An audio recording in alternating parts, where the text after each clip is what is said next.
Ah, here we are. Palatial Palace of Mr. Tony Pearson. Hello, mate. How you doing? Yeah, good. Nice. Nice to catch up with you. Yeah. Yeah. You know, not that we don't bump into each other from time to time, but historically, mate, you have been in drag racing since, well, probably before I was born, really, I would imagine. So how long have you been involved? Properly involved since I was about 16. Right. And I'm 69 next month. Oh, so yeah, no. So no, yes, I was born then. Yeah. Yeah. So I've been doing that.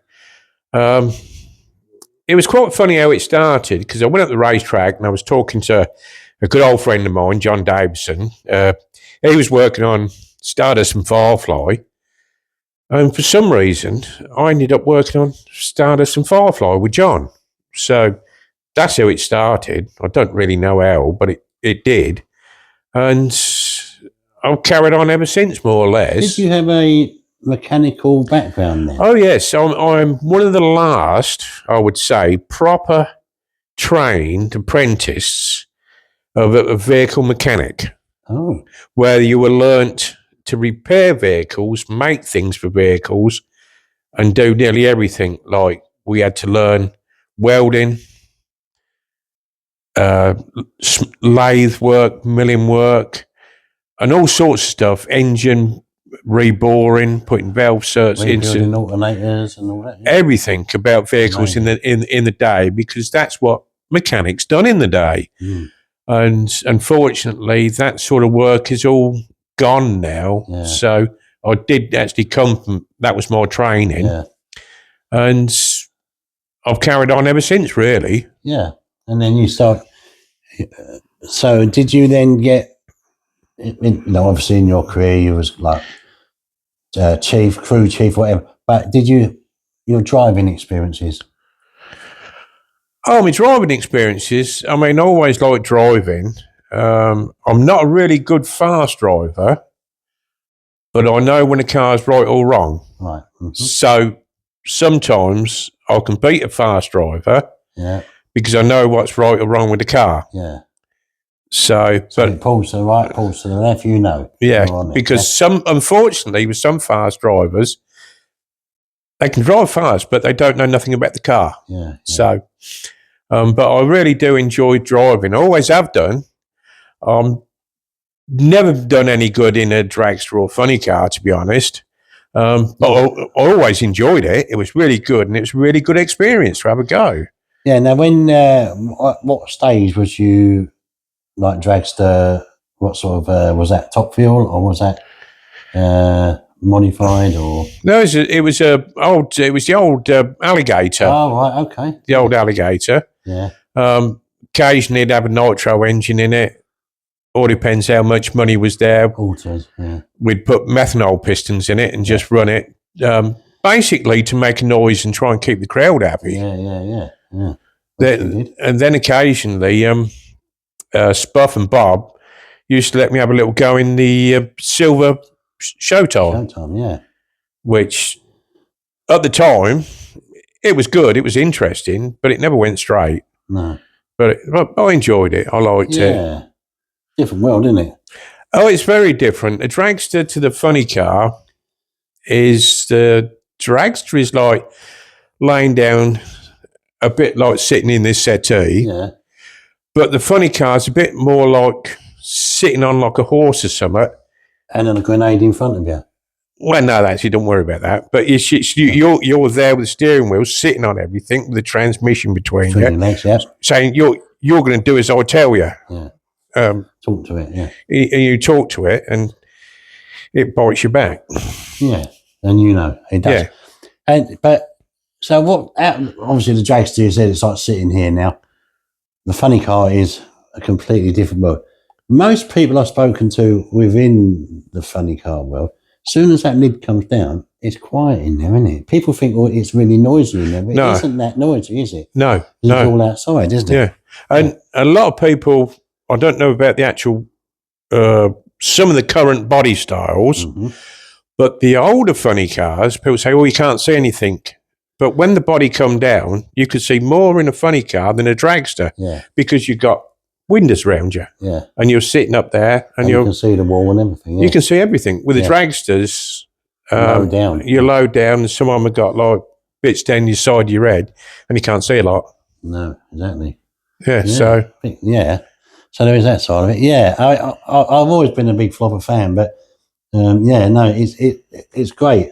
So over the years, obviously back in the day, you had Dennis Priddle's the funny cars, and obviously the Top Fuel Rails and all that. So and then obviously there was the I guess the sort of Pro ET classes and all those. That was all good fun. Did you get involved in any of that, Jordan? No, I never drove any of them. The only real drag racing ones I've driven is super stocks, the gassers, funny cars, and dragsters. Yeah. I worked on other cars and done lots of jobs for people, but I always kept them at arm's length because everything costs a lot of money nowadays, and it did then. And but even the gasser cars now, isn't it? Bit more fun, but they're good fun. They look like old cars I can remember from years ago from the Hot Rod magazines, because that's how they inspired me for drag racing. Because my grandmother used to work over Chelveston Aerodrome, which is more or less the other side of them trees. Yeah. She used to work, I think, call it the PX, and my other cousin used to get these Hot Rod magazines off of them.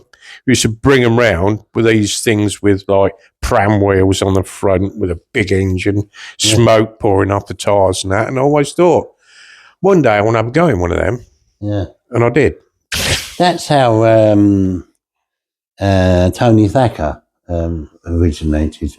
He was delivering Hot Rod magazines as a paperboy. Yeah. Yeah. And that was good then. In them days, and that's how everyone got to really want to be involved in it. Yeah, and then you had to travel a little bit. Or you had Santa Pod, but you Blackbush and elsewhere, and even Northfield and all that. Yeah, so, it was good. It was good. So you've got a nice bit of driving history there. What was your favourite drive, really?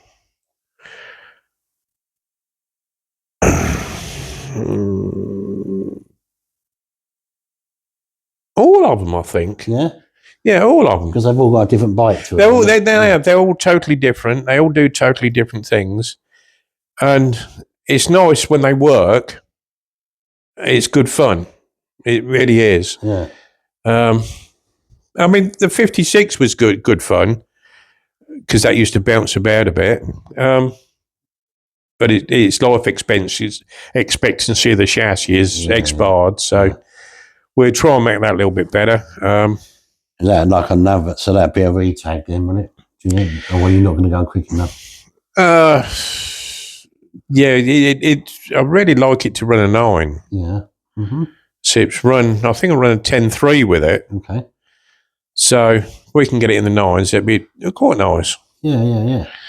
Yeah, you get old ticker going for you, wouldn't it? Hey, it'd be nice, wouldn't it? Yeah. Yeah. So as times have gone on, and you've always been involved in a sort of top end, if you like,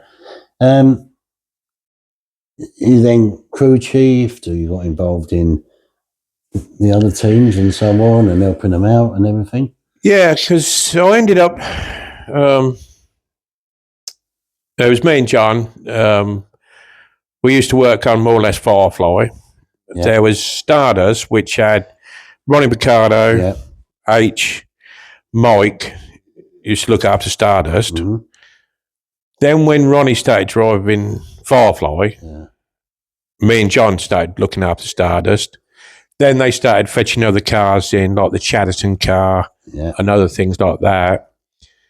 I ended up, because by then I'd finished my apprenticeship as a mechanic, I ended up working for Roy and Bob in the White Control Tower, just building engines for the, we call them the pod cars, but the cars were actually belonged to FGR. Yeah.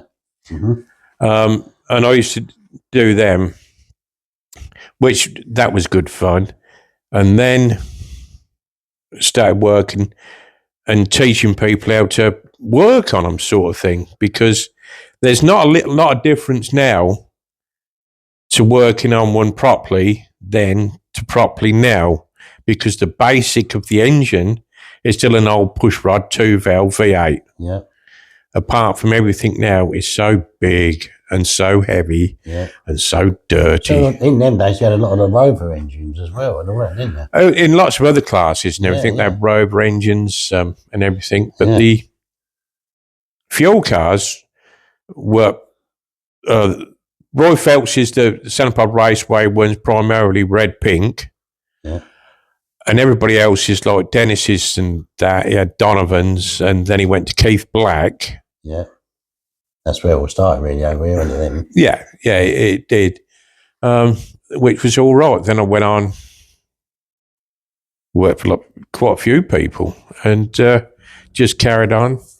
And then one of the good times was working for Harlan. Harlan Thompson, yeah. Yeah.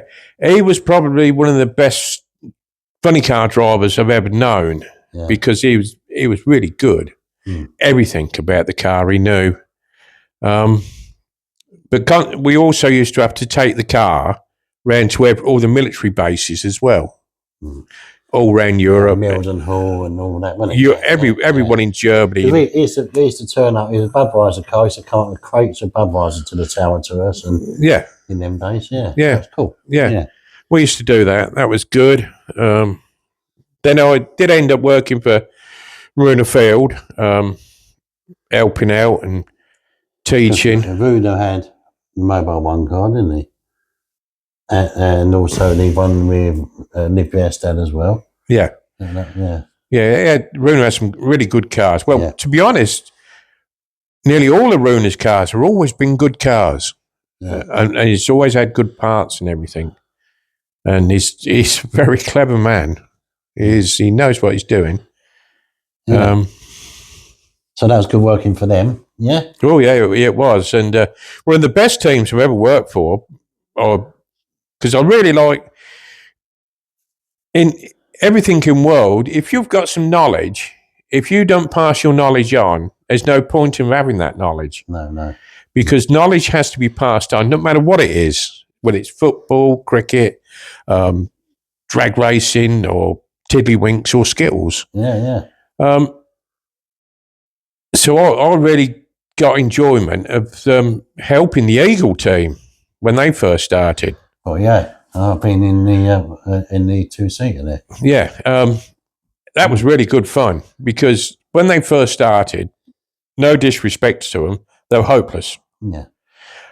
But now they're really good, and which they work as a proper top fuel team should work. Yeah. And they're really good.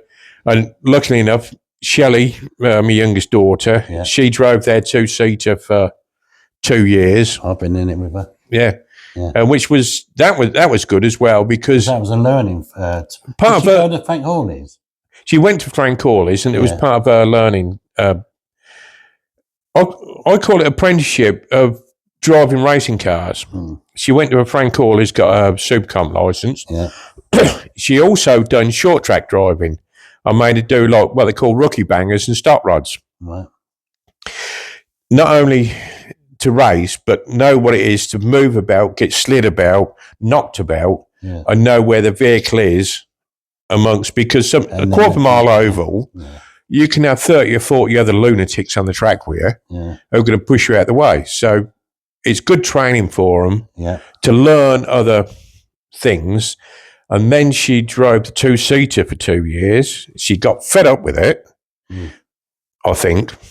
But it done her good, because she got straight in the top fuel dragster. It was like duck to water. Yeah, she enjoyed that, didn't she? Yeah, and she'd like to enjoy it again. But it's the same old thing. It's got very expensive to... Even to rent one, isn't it? Yeah, to rent one is expensive. But we're busy now with the two grandchildren. With the juniors. I'm primarily with Lola Bell. Yeah. and Shelley's with Frankie. Yeah. And they're doing all right. Lola Bell's doing really good now because she's come to an age now. She's been driving a few years now. She's learning that it's not just a toy. It's like a racing car, and it's a proper sport. Yeah. Did one of them actually went in the Santa Pod funny car, Junior funny car, did they? No, they wanted them to, but when we looked at it and Kevin looked at it, there was a few issues that we weren't particularly happy about putting a child in it. Right. Mm-hmm. We thought it had to have some extra safety features in it to let the children, just be safe. Yeah. Oh yeah. No, that's all right, though, isn't it? Yeah. So where are they going to be going in the future now then? With Granddad's help.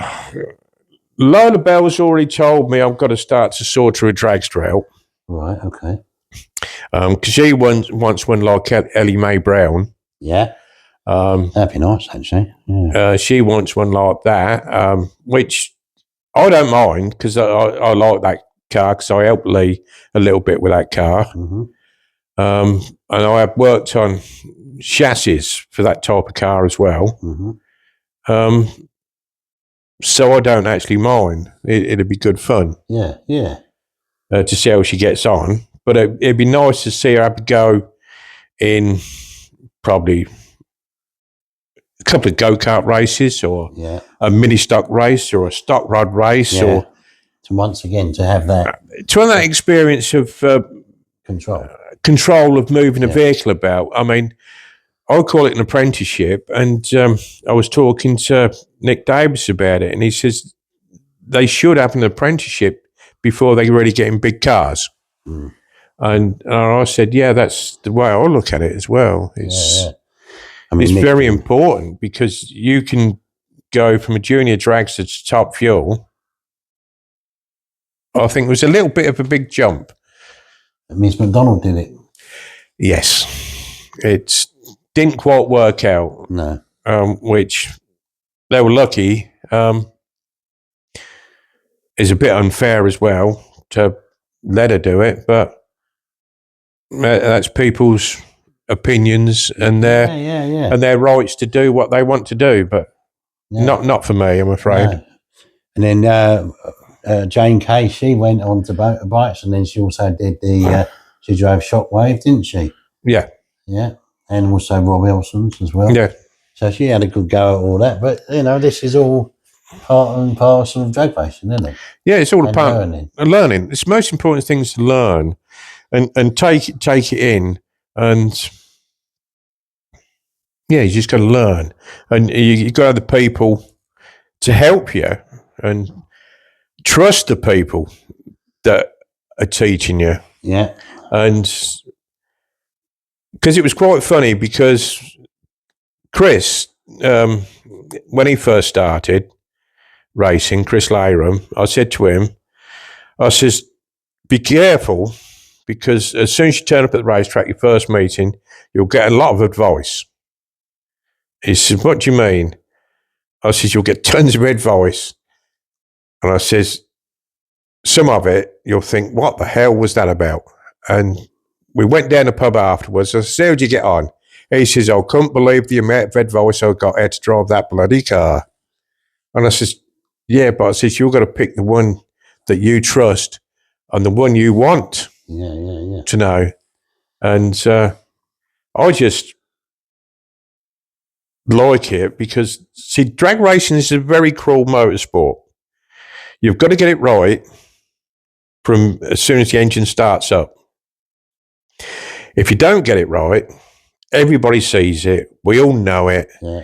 And you can't make, plenty of people make excuses, but we know it's wrong because it's there, you can see it. Yeah. Because if you make a mistake, you lost a race. And I know. And sometimes you hurt yourself as well. Yeah. And I also know the people who've gone from, got a little bit older, they've gone from short track racing and they're doing drag racing now.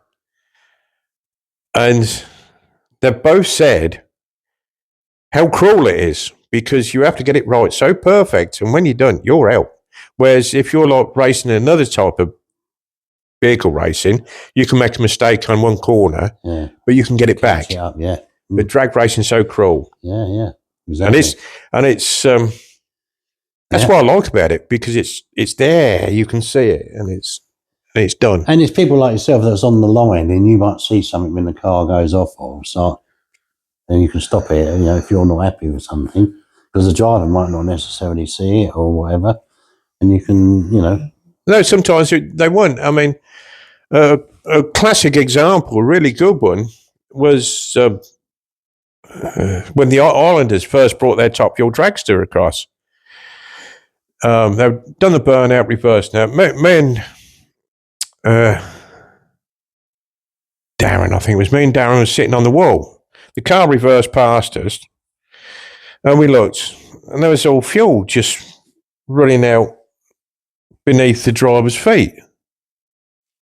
What's going on there? So I told Odd turn the car off. It's got a fuel leak. And he said, no, it ain't. I said, it has. So I just turned the fuel off. And it was one of the fuel valves in front of her feet that was leaking. Right. Mm-hmm. But nobody knew it or could see it. No. It's just that it drove past us because we were just nonchalantly sitting on the wall like we do sometimes. Yeah. Nonchalantly. Yeah. Yeah, so Rooney was well pleased, eh? They were. Rooney was well pleased, but they couldn't believe that there was a leak there. Conrad wasn't too happy, but when we started up in the pits, fuel was flying everywhere. Yeah. They was really super happy. Yeah, that would have been dangerous and all. Well, yeah, because if she'd gone, the fuel's covering the driver. Yeah, it'd be flying. And it's like a... Yeah. But no, you have to know have some sort of idea. I'm not the greatest or best, but I've got a little bit of an idea where to let them go and not. Yeah. So, I mean, obviously, hopefully I'll do one with Shelley in the near future, but with Shelley, she's done that racing, she's done the Top Fuel racing, but now she does boxing, she does martial art. So action girl, isn't she? Oh, she is. Yeah, she is. She likes being busy. Drive me crackers. And she's she instructs down the gym as well. There's fights and that, because Lola Bell does that fighting as well. Right. And Frankie does, but I think Frankie prefers his football, to be honest. Yeah. But Lola Bell's into that fighting and rugby. Oh, yeah. Yeah. So that's quite funny because Shelley's kids, they're like racing cars and that. But my oldest daughter, she's never really been interested in cars. Yeah. But her three boys are into running. Right. Okay. And they're like super, super good, because the other week they were doing a road race, English championship, and I think one of them come fifth. There you go. So they're very... It's a massive field as well, the English. Oh, yeah, it's quite big. Yeah, very good. So the whole family's always done lots of sports sort of thing, running about and so competitive, I would say. Yeah, because I race cars. Every time I go in a race, don't matter what sort of vehicle it is or what class, that race I want to win. I'm not there to go second. No. Sometimes I kick myself when I get it wrong, because I do actually get it wrong. Yeah, and everyone does, don't they? You can't go through life thinking, I'm perfect. Yeah. Well, no. Women do that. No, I keep telling the wife I'm perfect, but... Well, yeah, they don't understand, do they? No. Always Mrs. Always right, isn't it? Oh, yeah. You with me on that? Yeah. Oh, yeah. All right, everyone? Yeah. Yes, dear. I'm like that. Yes, dear. Isn't it? Yeah. Dave's agreeing. Yeah. So, yeah. Now, let's talk about some of your sort of, if you like, heroes. Who's been your heroes? My heroes? I think, let's think local heroes. Jeff Elser is very good. He's a very clever, intelligent person. Because I was Avon Park, when his car went, his Sierra went off the track there that day. yeah. That was awful, wasn't it? Yeah. Yeah. And he was a good builder as well, wasn't he? Yeah, John Wright. John Wright up the road. Yeah. Very good. Mm-hmm. Alan Erridge was all right. Always got on all right with that one. He was quite nice.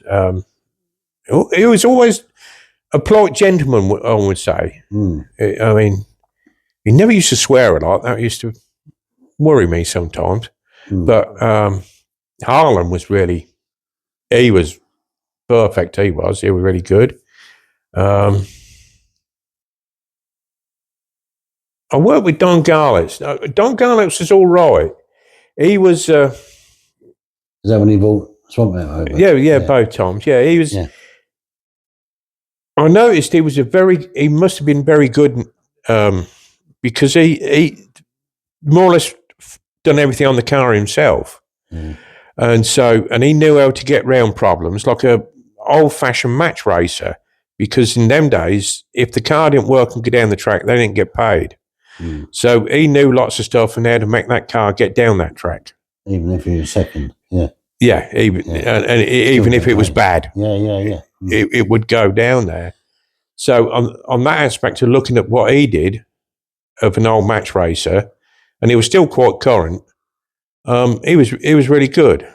But also I admired him because it comes to the age where people were like losing engines a run. And he wasn't prepared to do that. Yeah. And so he went, just no. Then he started his museum up, and I don't think he's ever looked back from his museum. No, done well with that, hasn't he? Oh, yes. Yeah, it's a really big deal. So what did you do when you was working with him then? Just part of the crew sort of thing? Well, yeah, because the second time we come across, it was just me and him. Right. And we just... Well, there you go, working that. Yeah, that's nice, isn't it? Yeah, just tinkering about with that. I mean... Just tinkering with Don Garley's car. Oh, yeah. That was actually a clever car because it was really strong, really well built, and very efficient because he knew what he was doing, sort of thing. But you look at other cars, some of the older cars that we had in England, you look at them now, you think, God, I would not get in that thing for all the tea in China. Right. Yeah. So it's like, I always remember Stardust was a beautiful looking car. Everything, the wheels on it, when it had its original wheels on, were really lovely. Then we got Firefly, lovely body on it, but you took the body off and looked at the chassis, you quickly go, quick, cover it up. It was like, yes, okay. So, and you got Priddle's cars. They were always pretty cars. Yeah. He was a bit of a perfectionist as well, wasn't he? Yeah, but I think why he was a perfectionist, I think because he come from the airplane industry. I think in helicopters, I think he was down that way, yeah, because he was Somerset, wasn't he? And I think his crew worked there as well. So there was do that sort of work and fabricating on like helicopters. They're normally pretty good. Yeah, because you don't want too many helicopters falling out of the sky. No, definitely not. Yeah. So, anyone else?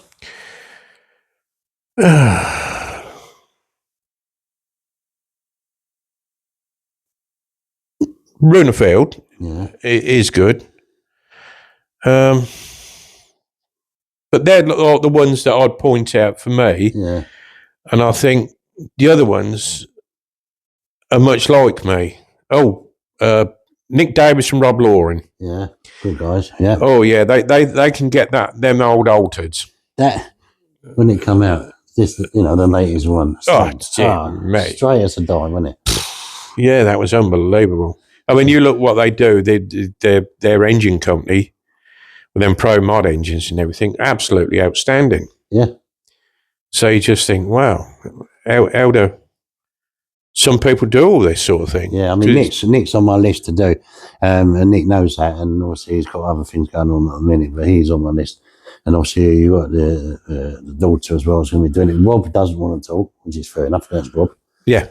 But, all good stuff there. Building wise, fantastic, isn't it? Yeah.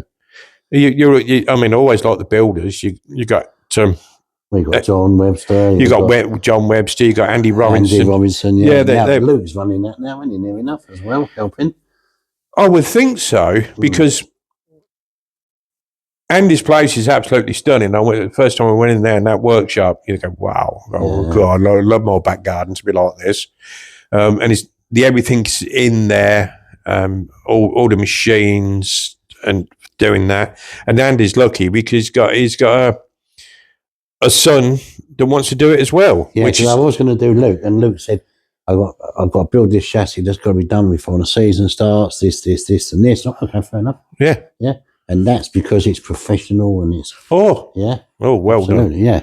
Yeah. So, I mean, we have got good people in this country that know what they're doing as well. And there's a lot of people always think that sometimes other countries that things are doing stuff, but some of the best stuff that's ever been made or produced is in Great Britain. And it always was, and it always will be. Yeah.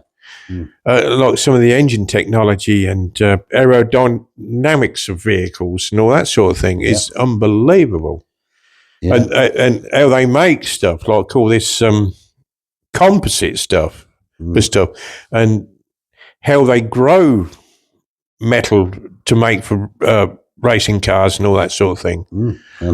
Yeah, because I've got a nephew. He was done his apprenticeship at Thurloy, which is they used to had the wind tunnels and everything there for the aeroplanes and all that. And he works for a Formula One team now, and he was telling me once how they were growing metal for roll cages, and I was thinking, how do you grow metal? Exactly. Yeah. They go and water it every night. He did tell me how it was done, but he says we call it growing it. Yeah. And I thought, yeah, okay. Yeah. But no, it's the stuff we actually do. And you look like the racing, the real good stuff comes from this country. Then it spreads out around the world. Yeah, definitely. So, any bucket lists you want to do, or you want to move on to, or? No, I said, and then I've just worked it out. Actually, you're 6 years older than me. That's all. Well, that ain't too bad, then, is it? I had an uphill paper round, so that's why I look like this, really. But, yeah, I do. Yeah, you ain't looking too bad. No, I try my best. Yeah. So, I try it. Got bucket list then? What do you want to do? I'd like to race the daughter in an equal car, so we've got equal cars. Probably just dragsters, super comp type dragsters, so we can have a good laugh, and also race Lola Bell. Yeah. I keep saying to Lola Bell, I'll say, well, when you're 16, you can drive my gasser for me. But she looks at me and goes, it bounces a belt Grandad. I says, yeah, I can do it, so you must be able to do it. Yeah, why not? Yeah, it'd be nice to see probably Shelley or Lola Bell ever go in that. Shelley would be all right in that. Oh, I think she'd be all right, yeah. I mean, she used to drive me stop rod. Yeah. And she'll tell you a story that she always drove it faster than me, but that's another day. I'll ask about that one. Yeah, no, that's cool. Yeah. So, yeah, isn't it interesting, all this drag racing? It's things have gone on over the years. Changes have been made. But the camaraderie, if you like, and it's almost like a family thing, isn't it? Oh, it is family. And most of the time, it's a good family because we all know more or less everybody's business, and we're all normally quite happy with each other. Yeah. Occasionally, you do get things happen that shouldn't happen, but that's families in life anyway. Yeah, absolutely. Yeah. So it's the unexpected that happens, or you're expecting it, whatever. But that is how it is, isn't it? Oh, yeah. Yeah, and it's an amazing work. And it's people like yourself, to me, great respect, other people as well over the years. And, and then everyone learns from that, people like yourself and and then you pick up on that and, do what you do. Yeah, I do like teaching. It's good fun because especially as like the Gasser Circus, I help Sean Milson out with his Morris van, And his new one he's got a Dorset blown gasser. Oh, nice. Yeah, that's and his son-in-law Drew is very intelligent, and he's very ability to do stuff and make stuff. It's fantastic. But I know things through being old, and he does something. I say, why don't you try this? He says, you know that? I said, well, because I'm old. So I do like helping, and it's really good fun with Drew, because he works on Tony's car as well. Yeah. Because a lot of the time when they break something. That's true with Blunderbuss. Yeah. Yeah. Well, I was going to be doing him, but he's got. Yeah. So, yeah, because she had it up in the head, didn't she? Yeah, bent a little bit. Yeah, but no, it's occasionally when they break it, I'll let Drew come down my workshop and make bits for him. Yeah. As you do. Yeah, it's all good fun. So it's really nice. So, amazing. It's great to chat with you, young man. Well, I try my best. I do like talking when I get going. It's lucky I'm not, feeling sorry for myself, because you're calling everyone old. And I feel sorry for myself with the 6-year difference, you know what I mean? So, two old buggers together. Yes, that's it. We could be the two boys up on the Muppets, couldn't we? Well, yes. Sideshow Tony. Yeah. Yes. That would be all right. No, that'd be good fun, actually. That would, wouldn't it? Talking about things, and go, in my day, I want to have done that. Yeah, back in the day. Back in the day. Back in the ranch, during the war. Yeah, well, not quite that one. Well, no, not quite that one. Yeah, but we'll have a go. Yeah. But no, it's good fun. It's not.